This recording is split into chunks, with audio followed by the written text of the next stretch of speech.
Ils avaient tout prévu pour le plus beau jour de leur vie, sauf ça. Une pandémie mondiale et un confinement. Corinne et Patrick devaient se marier samedi dernier dans cette salle d'Oberhausbergen. Mais début avril, la prolongation du confinement douche leurs derniers espoirs. Il faut tout annuler. Le plus compliqué a été de vraiment se faire à cette idée. On est aux portes du mariage, tout est prêt et on ne peut pas. On ne peut rien faire. Donc on a quand même eu, moi je crois que j'ai pleuré 2 jours et 2 nuits. À moins d'1 mois de l'événement, le couple était alors fin prêt, jusque dans les moindres détails. Alors ça fait un petit peu mal au cœur quand même, parce que c'est des petits pochons avec les dragées. Et on a la date, donc du 9 mai 2020. Les jeux, les animations, enfin certaines choses, tout était, l'ouverture de bal, enfin tout était programmé, tout était orchestré, tout était organisé. Et moi, dans ma tête, enfin dans notre tête, c'était ici. Et là, je reviens et je me rends compte que enfin oui, ouais, c'est cette salle quoi.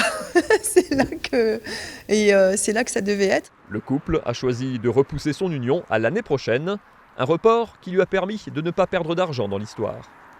Pour les professionnels du secteur, en revanche, le coup est dur. Franck Valentin est maître pâtissier à Zellwiller et réalise la moitié de son chiffre d'affaires sur de l'événementiel. Et depuis début mars, il voit ses mariages s'annuler les uns après les autres. On en avait déjà une 30 ou 35 de programmés pour cette année. C'est le téléphone qui appelle et les mariés. Bonjour, c'est pour notre mariage, on est obligé de reporter. Les 3/4 des mariages sont reportés à l'année prochaine. On a quelques mariages où les mariés espèrent pouvoir se marier en fin d'année, donc octobre ou novembre. Mais voilà, on a toute une saison de mariage qui est cramée, quoi.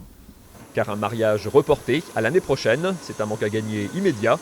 Une situation qui met sa jeune entreprise en difficulté, au point de remettre en cause le recrutement de ses apprentis l'année prochaine.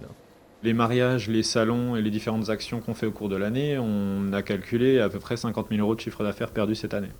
Traiteurs, mais aussi photographes, DJ, fleuristes, les professionnels touchés sont nombreux et d'autant plus fragiles qu'il s'agit souvent de très petites entreprises. Pour certains, les mariages sont même l'unique source de revenus.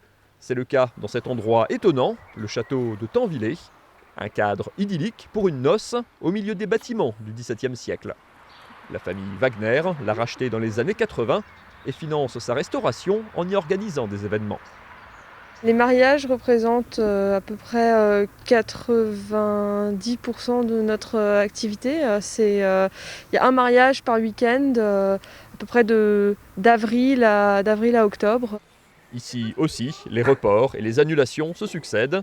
Jusqu'à fin juin, il n'y a plus rien au programme. Certains couples veulent encore y croire pour cet été, mais sans aucune certitude. Et malgré les murs du château, le choc va être dur à encaisser. Les futurs mariés et les professionnels ont donc les yeux rivés sur l'évolution de la pandémie et sur l'assouplissement des mesures sanitaires.